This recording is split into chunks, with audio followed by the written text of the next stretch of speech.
నిర్గమాకాండం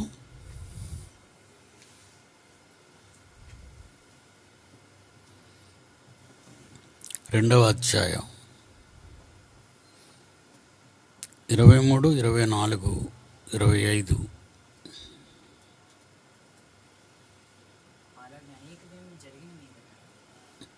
నిర్గమాకాండం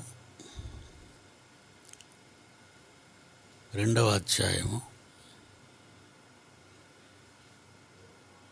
23, 24, 25. అలాగ అనేక దినములు అంటే మోషే మిద్యాను దేశం వెళ్ళిపోయి వివాహం చేసుకున్న కాలం అది. చాలా కాలం గడిచిన తర్వాత ఐగుప్తురాజు చనిపోతాడు. ఇశ్రాయేలీలు తాము చేయుచున్న వెట్టి పనులను బట్టి నిట్టూర్పులు విడుచుచు మొరపెట్టుచుండగా తమ వెట్టి పనులను బట్టి వారు పెట్టిన మొర దేవుని యొద్దకు చేరెను.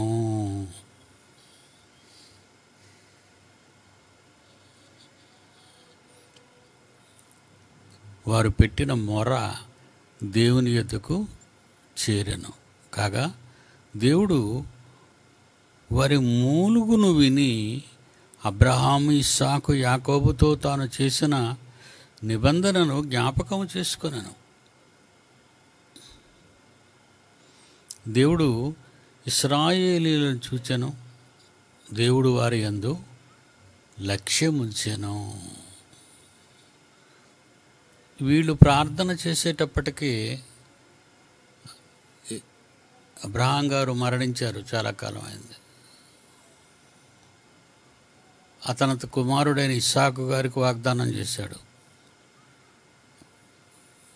మీ పిల్లల్ని సముద్ర తీరమున నిస్కరేణువుల్లా ఆకాశమందర నక్షత్రాల్లా చేస్తాను అన్నాడే.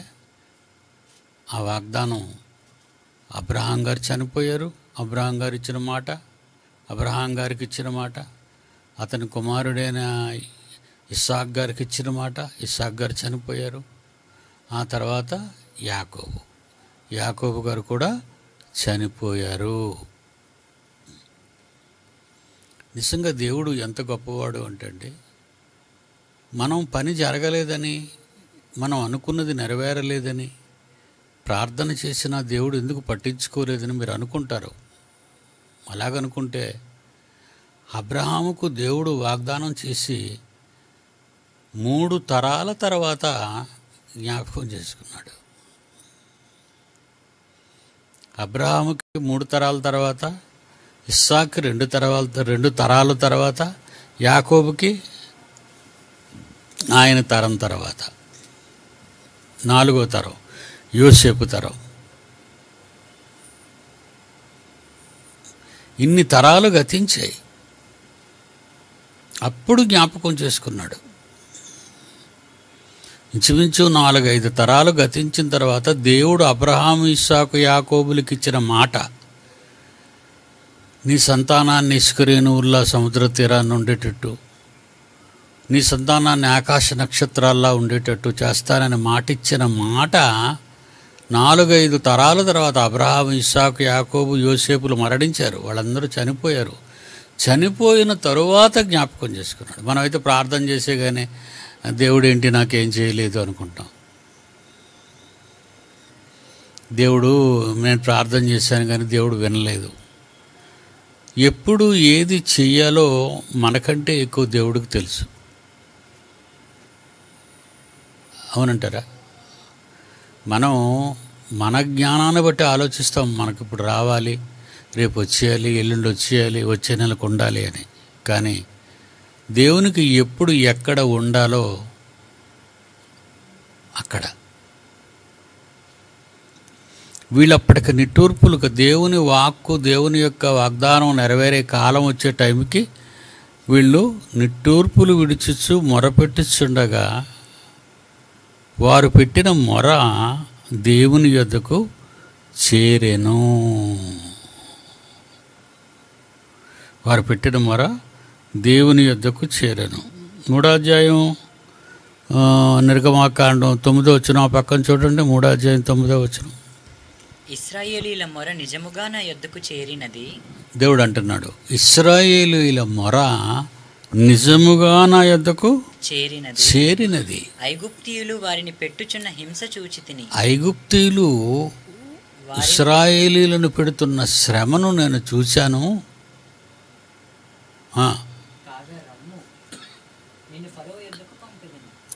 కనుక మోషేతో చెప్తున్నాడు, నువ్వు వెళ్ళాలి, నీ ప్రజలు చాలా బాధలు అనుభవిస్తున్నారు ఐగుప్తీయుల చేత అని దేవుడు మాట్లాడుతున్నాడు. ఇశ్రాయేలీల మొర నిజముగా నా యొద్దకు చేరినది. ఐగుప్తీయులు వారిని పెట్టుచున్న హింసలను నేను చూశాను కనుక ఇక నువ్వు మోషే ఈ మిద్యాను దేశాన్ని విడిచిపెట్టి నువ్వు వెళ్ళాలి అంటే నెక్స్ట్ అదే మనకు వస్తుంది ఆ పాఠం. ఆదికాండం 18:20-21, ఆదికాండం 18:20-21, మరియు ఆదికాండం 18:20-21. మరియు యెహోవా సొదొమ గొమొర్రాలను గూర్చిన మొర గొప్పది గనుక, సొదొమ గొమొర్రాలను గూర్చిన మొర గొప్పది గనుక, వాటి పాపము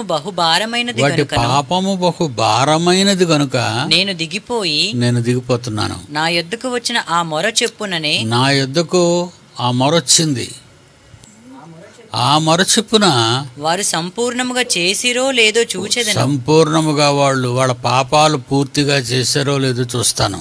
చేయని ఎడల నేను తెలుసుకుందును. చేయని ఎడల నేను తెలుసుకుంటాను. నాశనం చేయాలా వద్దనేది డిసైడ్ చేస్తాను. వాళ్ళ మొర చేరింది నాకు.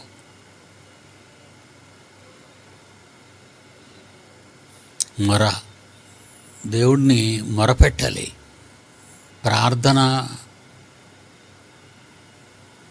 ప్రార్థన కన్నీటి ప్రార్థన, కన్నీటితో చేసే మొర ప్రార్థన. అవి వాస్తవాలైతే, అవి నిజమైతే, నీ మనసు నిజమైనదైతే, నీ నమ్మిక నిజమైనదైతే ఆ మొరను ఆయన వింటాడు. అయితే యాక్షన్లోకి ఎప్పుడొస్తాడు?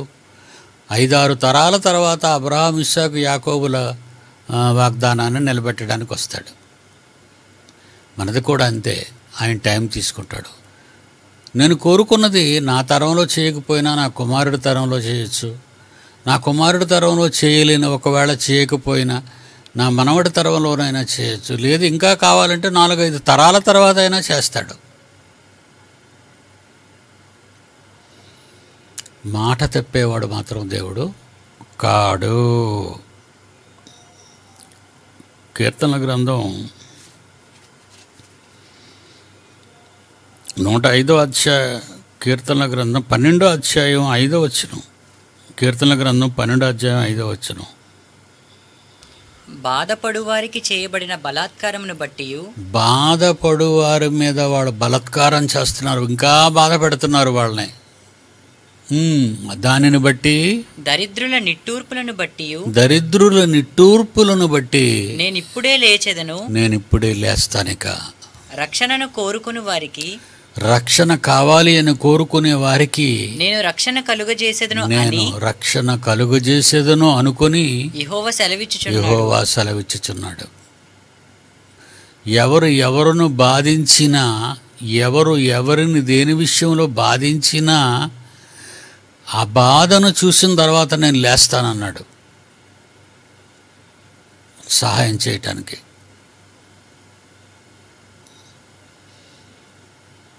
అంటే ప్రపంచవ్యాప్తంగా ఎవరు బాధలలో దేవునిని మొరపెడతారో, దేవునికి నిజముగా మొరపెట్టిన వాళ్ళు అందరూ మొర దేవుడు వినడు. దేవుణ్ణి తెలుసుకొని ఈయన నిజమైన మా కన్న తండ్రి అని ఆలోచించి విశ్వాసతల యందు లక్ష్యం ఉంచిన వారి ప్రార్థనలు మాత్రమే, ఆ మొర మాత్రమే దేవుడు వింటాడు. అందరి మొర వినడు. నీ మొరలో న్యాయం ఉండాలి, నీ మొరలో ధర్మం ఉండాలి. దేవుడు లేస్తాను అన్నాడు, సహాయపడతాను. కనుక ఇశ్రాయేలీలు మొర, వాళ్ళ నిట్టూర్పులు, వారు పెట్టిన మొర దేవుని యొద్దకు చేరటం వల్ల దేవుడు వారి మూలుగును విని అంటే మూలుగుతున్నారట వాళ్ళు. మొర కంటే పెద్దది మూలుగు. ప్రార్థన, కన్నీటి ప్రార్థన, కన్నీటితో మొరపెట్టిన ప్రార్థన, కన్నీటితో మొరపెట్టి మూలుగుచూ చేసిన ప్రార్థన. ఇది చాలా పతాక స్థాయిలో ఉంటుంది. ఇది అందరూ చేయలేరు, ఊరకనే అనుకుంటే రాదు. ఏమంటే బాధలు విపరీత స్థాయికి వచ్చి ఏ దిక్కునా నీకు సహాయం కనబడకపోయే ఆ సమయంలో నువ్వు కన్నీరు మున్నీరుగా తండ్రి ఎడల భయభక్తులు కలిగి ఏడ్చిన వాడవైతే, నీ గుండె బరువుతో మొరపెడితే, ఆ మొర మూలుగుతో ఉంటే, ఆ మొర కన్నీటి మూలుగుతో ఉంటే దేవుడు సహాయం చేయడానికి లేస్తానన్నాడు. అయితే మనం ఎప్పుడు కూడా అలా ప్రార్థన చేయం, సింపుల్గా ప్రార్థన చేసేస్తాం. నిజమైన ప్రార్థన, నీ అంతరాళాల్లో నుంచి వచ్చే ప్రార్థన, నీ గుండె సందులలో నుంచి వచ్చే ప్రార్థన, నీ కన్న తండ్రి నువ్వు ప్రేమించి చేసిన ప్రార్థన,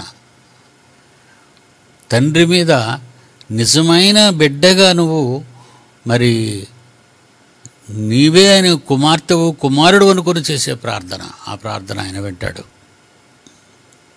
దేవుని పిల్లలారా, నిజంగా 430 ఏళ్ళు ఇశ్రాయేలీలు నానా హింసలు ఐగుప్తుల వలన పొందారు. చాలా దారుణంగా, సరైన భోజనం లేక, విశ్రాంతి లేక వాళ్ళంతా కూడా శవాలుగా మారిపోయారు. అంటే ఊపిరి లేనివారుగా, బలముగా ఉన్న వీళ్ళు సరైన పోషకాహారం లేకపోవటం వల్ల, తిన్న కొద్ది ఆహారానికి పని గంటలు విపరీతంగా పనిచేయటం వలన ఇశ్రాయేలీలు నలిగిపోయారు, కుమిలిపోయారు. అది చెప్తున్నాడు ఇక్కడ.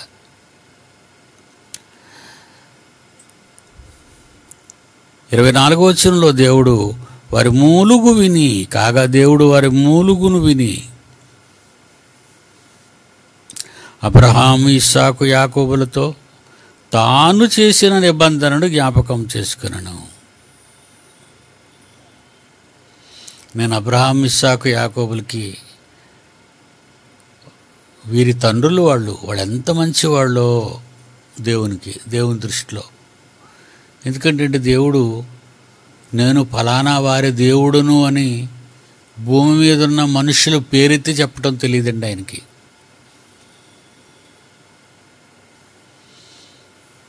నేను అబ్రహాము, ఇస్సాకు, యాకోబుల దేవుడను. ఎంత నమ్మకమైన వారు కాకపోతే వాళ్ళ ముగ్గురిని కూడా ఆయన పైకి లేపుతూ చెప్తున్నాడు, అబ్రహాము, ఇస్సాకు, యాకోబుల దేవుడు. నేను వాళ్ళకిచ్చిన మాట, తాను చేసిన నిబంధనను జ్ఞాపకం చేసుకున్నాను. దేవుడు ఇశ్రాయేలీయులను చూచెను, దేవుడు వారి యందు లక్ష్యముంచెను. అంటే ఇక పని ప్రారంభించటానికి దేవుడు నిలిచున్నాడు అని అర్థం. పని చేయటానికి దేవుడు నిలిచున్నాడు. ఇక తర్వాత ఏం జరిగింది? 3వ అధ్యాయం. మోషే మిద్యాను యాజకుడైన ఇత్రో అను తన మామ మందను మేపుచు, ఆ మందను అరణ్యం అవతలకు తోలుకొని దేవుని పర్వతమైన హోరేబుకు వచ్చెను. దేవుడు రప్పించుకుంటున్నాడు మోషేని. ఆ హోరేబు కొండ అనగానే, పర్వతం అనగానే ఆ చుట్టుప్రక్కల ఉన్నటువంటి ప్రజలు అది దేవుని కొండ.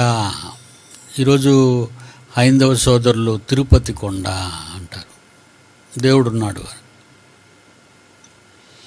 అలాగే మన ఆర్సిఎం వాళ్ళు, రోమన్ క్యాథలిక్ మిషన్ వాళ్ళు విశాఖపట్నంలో కన్యమరియ కొండ, పాత పోస్ట్ ఆఫీస్ దగ్గర కన్యమరియ కొండ.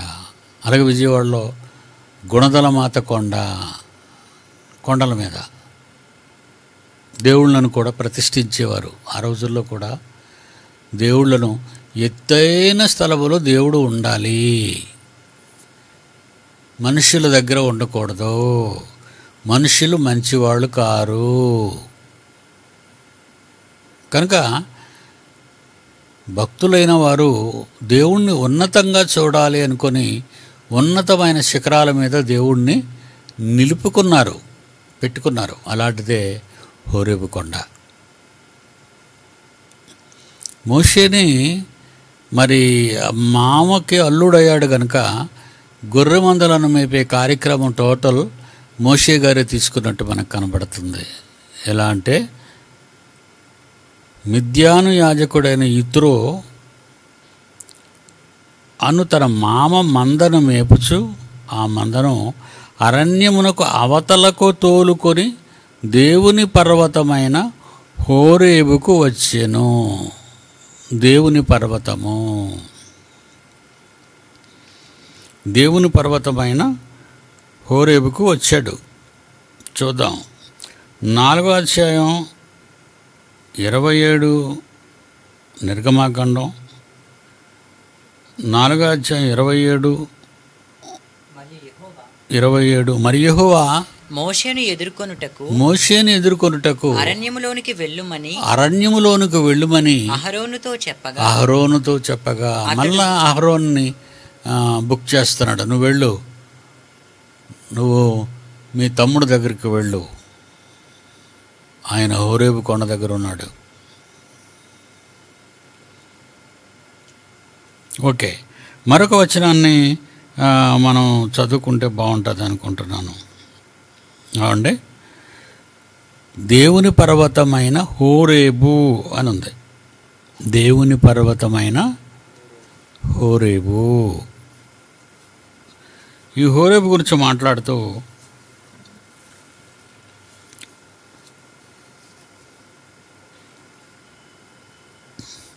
పదిహేడు అధ్యాయం 6వ వచనం నిర్గమాకాండం 17వ అధ్యాయం 6వ వచనం నిర్గమాకాండం. ఇదిగో అక్కడ హోరేబులోని బండ మీద నేను నీకు ఎదురుగా నిలుస్తానంటే తర్వాత మోషే గారు ఆ కొండ మీద దేవునితో మాట్లాడటానికి వెళ్ళటం. ఇక అదేవిధంగా 17వ అధ్యాయం 6వ వచనం హోరేబులోని బండ మీద దేవునికి ఎదురుగా నిలిచానంటే హోరేబు కొండ, దేవుడు ఉన్న కొండ అని మనకు అర్థమైంది. ఏమండి, 18వ అధ్యాయం 5వ వచనం 18వ అధ్యాయం 5వ వచనం మోషే మామయ్యైన యిత్రో అతని కుమారులిద్దరిని అతని భార్యను తోడుకొని అరణ్యములోని దేవుని పర్వతము దగ్గర దిగిన మోషే యొద్దకు వచ్చాడు. 24:13 నిర్గమాకాండం. మోషేయు అతని పరిచారకుడైన యెహోషువ లేచారు. మోషే దేవుని కొండ మీదకి ఎక్కెను. మోషే పదాజ్ఞల కోసం దేవుని కొండ మీదకి ఎక్కాడు. ఇవన్నీ అది దేవుని కొండ హోరేబు.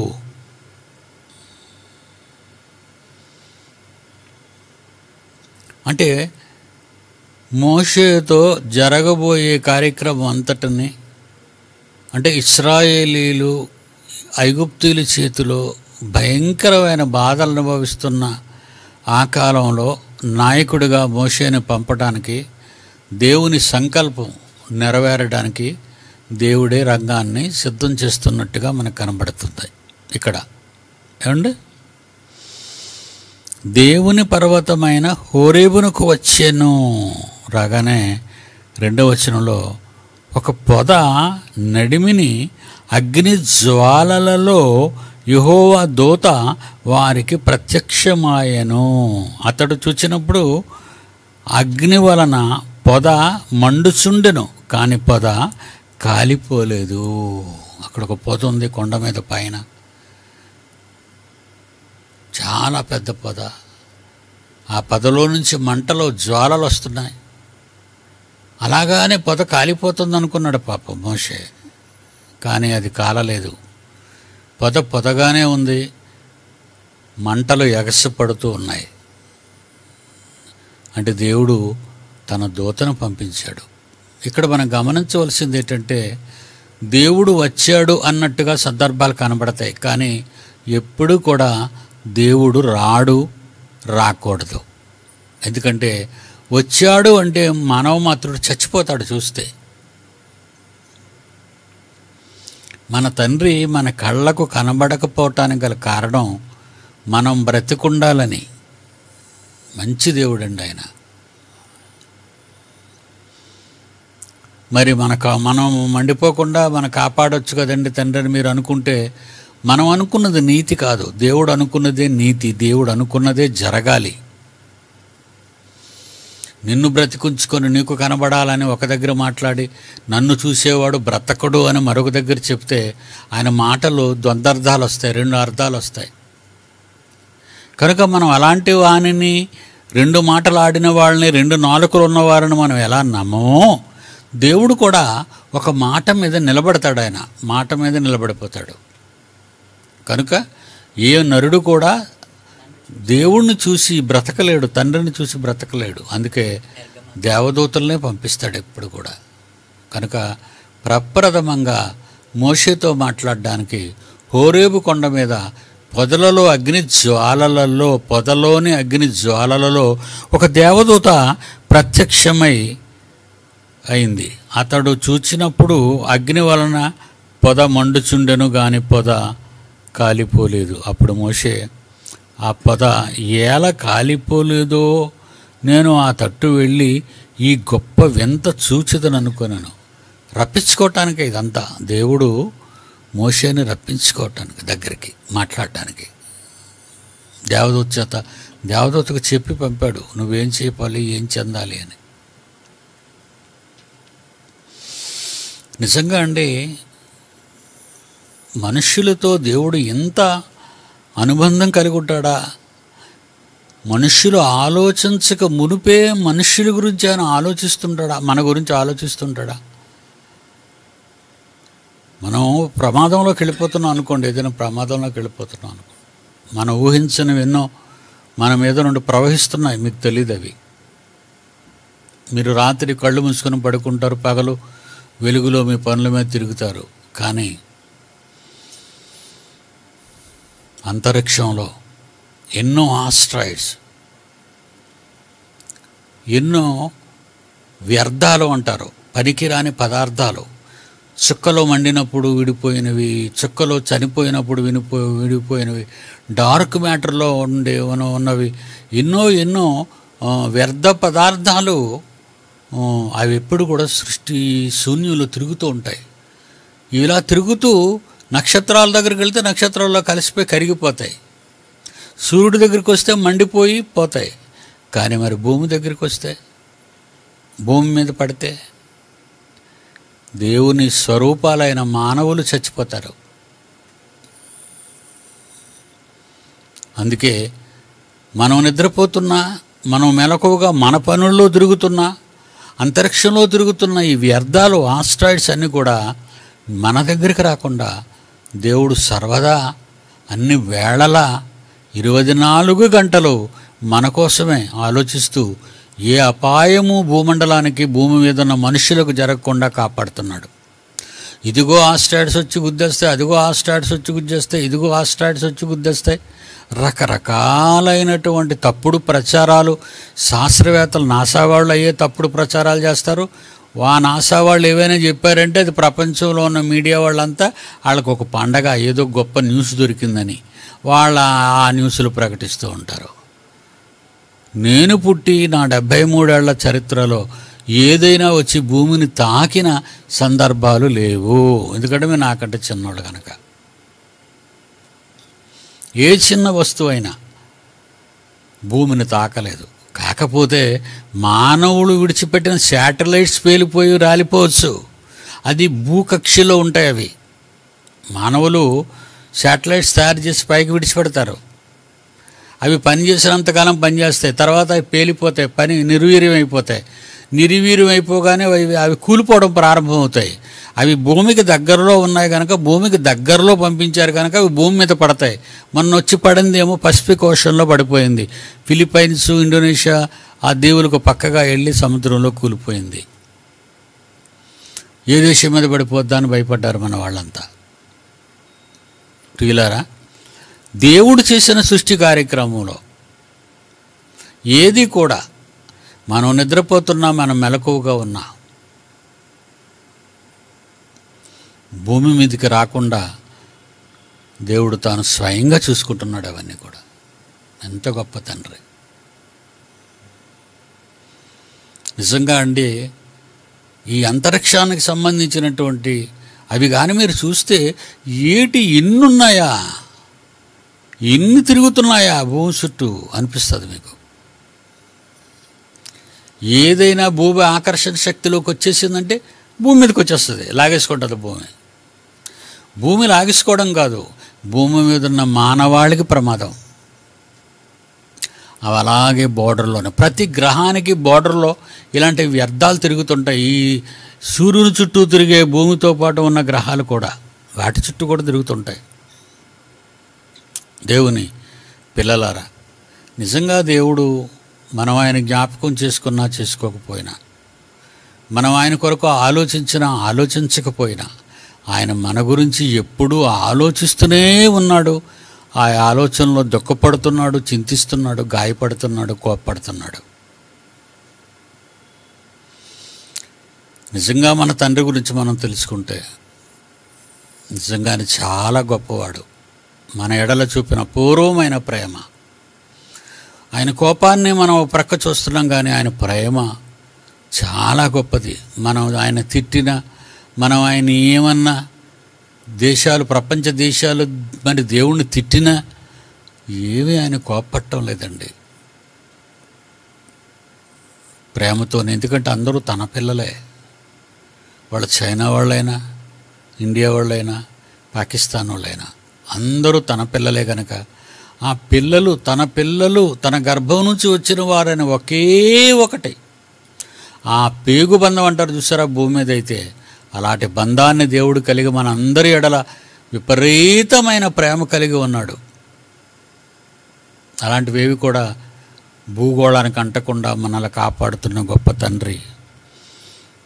మోషేను ఆకర్షించాడు. ఇప్పుడు మోషేను రప్పించుకోవాలి దగ్గరికి, మోషేతో మాట్లాడాలి, మోషేతో డిస్కస్ చేయాలి. ఎందుకంటే మోషేను మరలా ఈజిప్టుకు పంపడం అంటే మర్డర్ చేసి వచ్చాడు. ఈజిప్ట్ దేశంలో ఒక కూని ఒక ఈజిప్టియన్ని చంపేసి వచ్చేసాడు కనుక అక్కడ ఇంకా చట్టాలు ఉన్నాయి. ఇతని కేసు ఇంకా అక్కడ బయట ఉందో, లేకపోతే కేసు మాఫీ అయిపోయిందో, లేకపోతే మర్చిపోయారో అది మోషేకు తెలియదు కదా. ఆయన ఎక్కడికి మిద్యాను వచ్చేసాడు కనుక, మిద్యాను ప్రాంతం. అందువలన ఇతన్ని ఒప్పించి పంపించాలి. ఒక మనుషునితో ఒప్పించి పంపించటానికి దేవుడు చేస్తున్న డీలు ఒకసారి చూడండి. ఆ డిస్కషను, ఆ డీలు, ఆయన రాక, ఆ హోరేబు కొండ పొద మండటం, ఆ పొదలో ఒక దేవదూత కనపడటం, ఆ పొద కాలిపోకుండా బూడిదైపోకుండా కనబడుతుంటే ఏదో ఇది ఒక వింత చూద్దామని మోషే పొదకు దగ్గరగా రావటం జరుగుతుంది.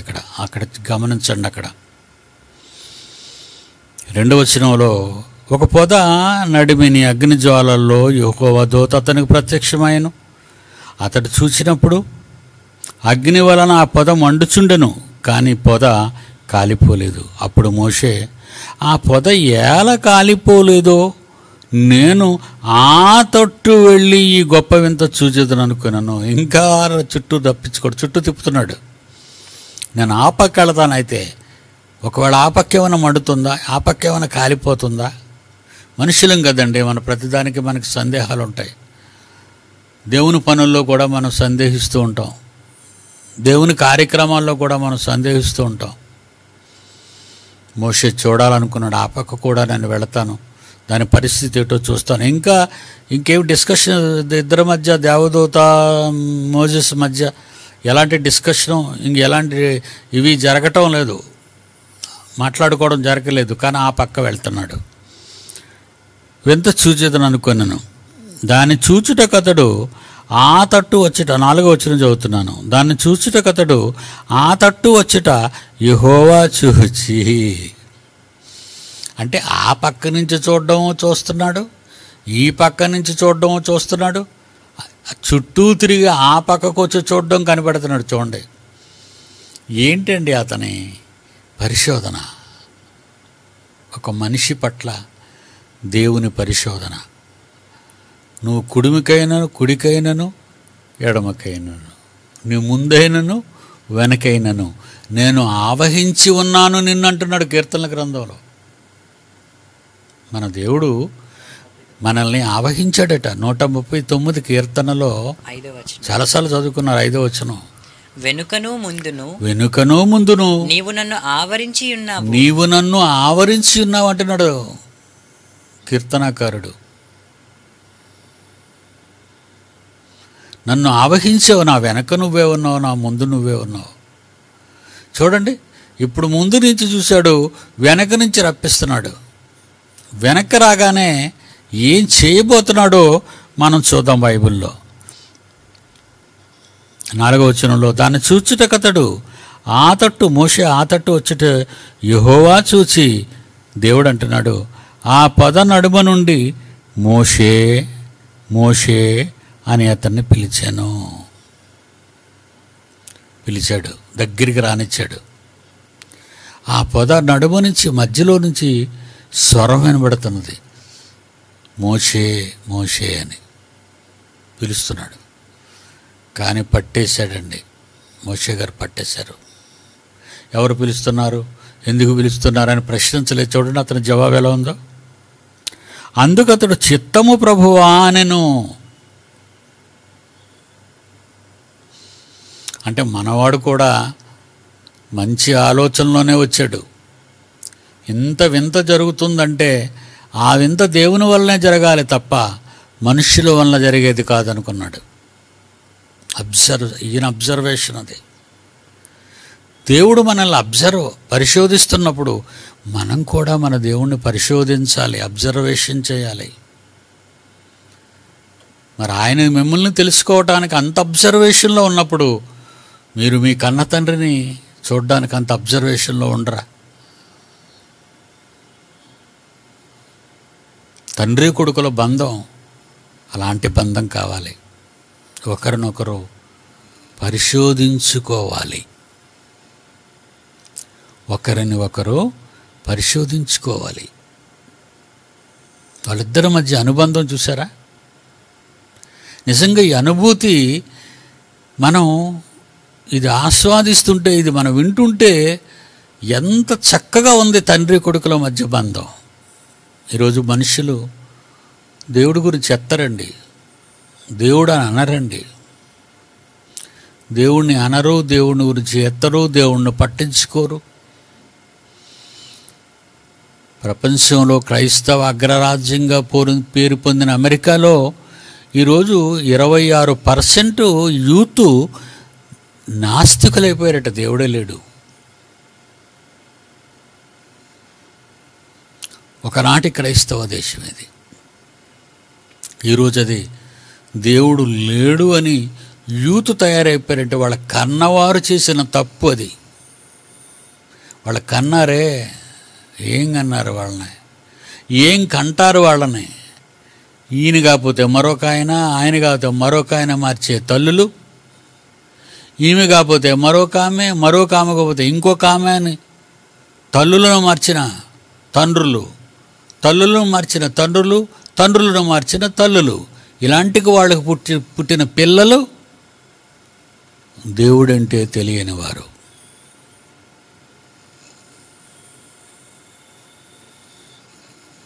ఏమండి, దేవుడిని తెలియాలి, తెలుసుకోవాలి అనుకుంటే మీరు గమనించండి ఒక విషయాన్ని. తల్లిదండ్రులారా, మీ పిల్లలకు కోపము రేపక ప్రభు యొక్క శిక్షణలో పెంచండి. అమ్మా నాన్నే ఇద్దరే దేవుడి గురించిన సంపూర్ణ సమాచారాన్ని పిల్లలకి ప్రతిరోజు వాళ్ళ బ్రెయిన్లోకి మనం ఇంజెక్ట్ చేస్తుండాలి.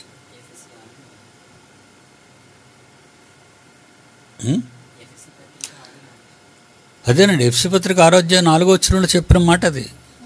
తండ్రులారా మీ పిల్లలకు కోపం రేపకండి, ప్రభు యొక్క శిక్ష బోధ అందులోనే వాళ్ళని పెంచాలి. మరి అమెరికన్స్ ఏం చేశారు? 26% యూత్ వాళ్ళు నాస్తికులుగా మారిపోయారు. దేవుడే లేడు అంటే అమ్మా నాన్నలు లోకాన్ని అనుభవించటానికి, వక్ర శరీరాలను ఒకరు జంతువుల్లో అనుభవించటానికి. అందుకే కదండి వాళ్ళు పిల్లల్ని దేనికన్నారు? పానుపు నిష్కళంకమైనది, వివాహము ఘనమైనది వాళ్ళకి అవసరం లేదు. పానుపు ఎప్పుడు కళంకమే, పెళ్ళి అనేది నామకార్థమే. బైబిల్కు భిన్నం అయిపోయింది. అమెరికా బైబిల్కు భిన్నంగా మారిపోయింది మొత్తం. అందుకే నిన్ను కాపాడేది ఎవరు అంటాను. అమెరికా నిన్ను కాపాడేది ఎవరు? ఒకప్పుడు నీ పరిస్థితి ఏంటి, ఈరోజు నీ పరిస్థితి ఏంటి? 1,00,000 మంది కరోనాతో ఒక రోజుకు చచ్చిపోతున్నారు అంటే క్రైస్తవ దేశాల్లో, ఇంగ్లాండ్లో 1,00,000 మంది చచ్చిపోతున్నారు అంటే ఎక్కడున్నారు మీరు? అమ్మలు నాన్నలు కాదు మీరు. మగవాడి అవసరానికి ఆడది, ఆడదాని అవసరానికి మగవాడు.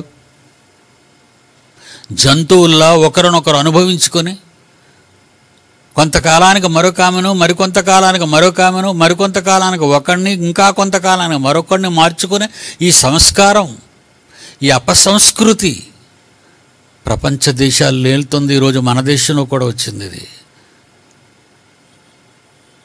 అమ్మ నాన్న అనగానే దేవుడు రావాలి, వాళ్ళిద్దరి మధ్య నుంచి దేవుడు రావాలి. ఏరి వాళ్ళకి దేవుడు భక్తి లేదు కదా. అంటే ప్రపంచం వినాశనం వైపు వెళ్ళిపోతుందని అర్థమైపోయింది మనకి. ఇక దేవుడు ఊరుకుంటాడా? ఇంత అమూల్యమైన ప్రేమానురాగాలు మానవుల కలిగి చరిత్ర రాశాడు. నిర్గమాకాండం చరిత్ర రాశాడు ఆయన. ఈ చరిత్రలో దేవుడు ఏం అర్థమయ్యాడు? బైబిల్ చదువుతున్న వాళ్ళకి, ఈరోజు బైబిల్ చదువుతున్నారు, ఆది కాండం నుంచి చదువుతున్నారు. ఏం అర్థమయ్యాడు దేవుడు మీకు? ఏమని అర్థమయ్యాడు? అవసరాలు తీర్చుకోవటానికా? ఆపద్బాంధవుడా? లేదా మనకు అవసరం లేదు, దేవుడే లేడు అనే ఒక గర్విష్టిగా బ్రతుకుతున్నావా దేవుణ్ణి జ్ఞాపకం చేసుకోకుండా?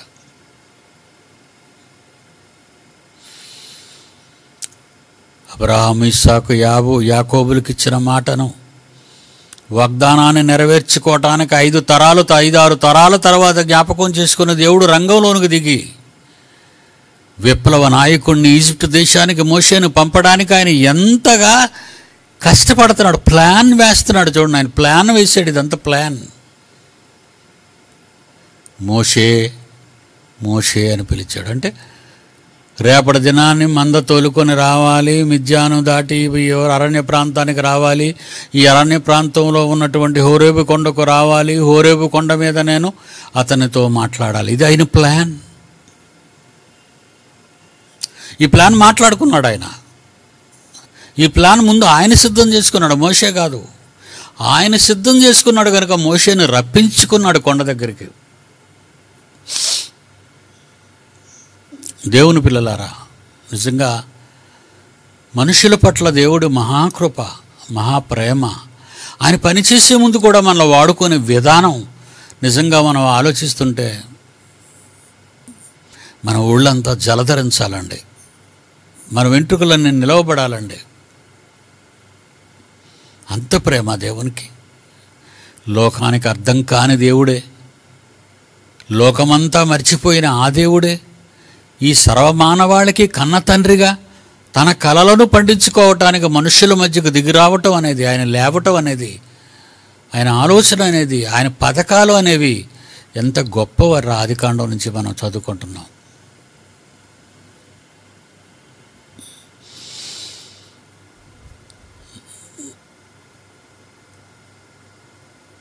నాలుగో వచనంలో 3:4 దాన్ని చూచుటకు అతడు ఆ తట్టు వచ్చుట యెహోవా చూచి దేవుడు ఆ పొద నడుము నుండి మోషే మోషే అని అతన్ని పిలిచెను. అందుకు మోషే అంటున్నాడు, చిత్తము ప్రభువా అనెను. అందుకు ఆయన దగ్గరకు రావద్దు, నీ పాదముల నుండి నీ చెప్పులు విడువుము, నీవు నిలిచి ఉన్న స్థలము పరిశుద్ధ ప్రదేశము అనెను.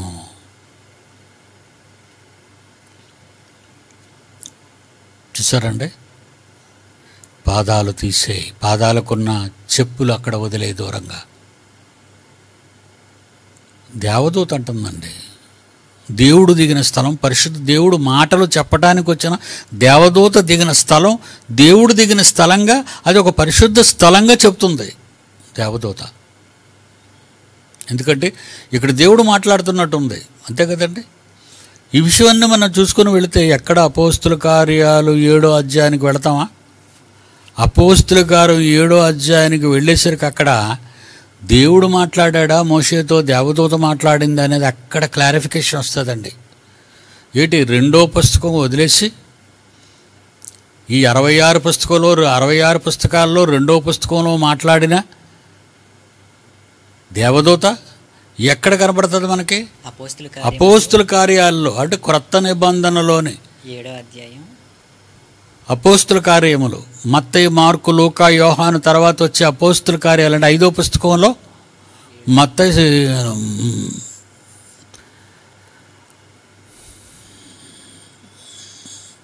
అపోస్తుల కార్యాలు 7వ అధ్యాయం 30వ వచనం.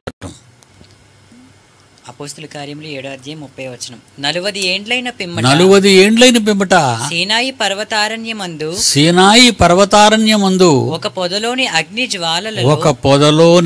జ్వాలలలో ఒక దేవదూత అతనికి అగుపడెను. దేవదూత అండి, చూసారా? ఇంతకీ కనబడింది దేవదూత దేవుడా? ఇప్పటికీ చాలామంది క్రైస్తవులకు అర్థం కాదండి అది. ఎందుకంటే ఆది కాండం నుంచి నిర్గమాకాండం నుంచి చదువుకొని వస్తుంటే ఇన్సిడెంట్స్ అన్నిటిలోనూ ప్రత్యక్షమైంది దేవుడా, మాట్లాడింది దేవుడా, దేవదూత అనేది ఇలాగా ప్రశ్నార్థకంగా వచ్చేస్తే క్రొత్త నిబంధన గ్రంథంలో 4 పుస్తకాల తర్వాత అపోస్తుల కార్యం 7వ అధ్యాయం వచ్చేసరికి దేవదూతే అని చెప్పబడింది. చూడండి అక్కడ 37వ వచనం, 35